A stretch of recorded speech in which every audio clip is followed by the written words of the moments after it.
আমরা এই বিশ্বের কুচক্রীদের খুনিদের এই হ্যাঁ বক্তব্য এবং কর্মকাণ্ডকে ঘৃণার সহিত প্রত্যাখ্যান করে অবিলম্বে হত্যা এবং নির্যাতন বন্ধের আহ্বান জনাব তারেক রহমানের নেতৃত্বে বিএনপি রাস্তায় নেমেছে, অঙ্গ সংগঠন রাস্তায় নেমেছে। আশা করে আল্লাহ পাক আমাদের সেই প্রার্থনা আমলে নেবেন ও চিরাই কাফেরদের ধ্বংস করবেন। এদেশের গণমানুষের প্রিয় দল বিএনপি সারা বাংলাদেশে মহানগর পর্যায়ে আজকের এই বিক্ষোভ করছে।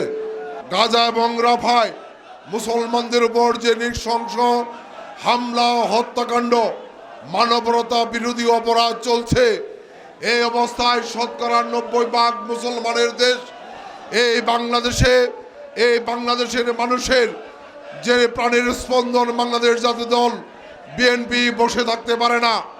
আজকে গাজা এবং রাফার এই হত্যাকাণ্ড বাংলাদেশের প্রতিটি মানুষের বুকে রক্তক্ষরণ ঘটিয়েছে, যে কারণে আজকে এই বাংলাদেশের মানুষের সেই বুকে রক্তক্ষরণকে ধারণ করেই আমাদের প্রিয় নেতা তারেক রহমানের নেতৃত্বে আজকে সারা বাংলাদেশে মহানগরী পর্যায়ে বিএনপির নেতৃত্বে এই বিক্ষোভ মিছিল পূর্ববর্তী সমাবেশ থেকে আমরা এই হত্যাকাণ্ডের তীব্র নিন্দা জ্ঞাপন করছি। অবিলম্বে এই হত্যাকাণ্ড বন্ধের আহ্বান জানাচ্ছি। সারা বিশ্বের মুসলিম এক হয়ে একত্রতা হয়ে এটার প্রতিবাদ করবে এবং আমরা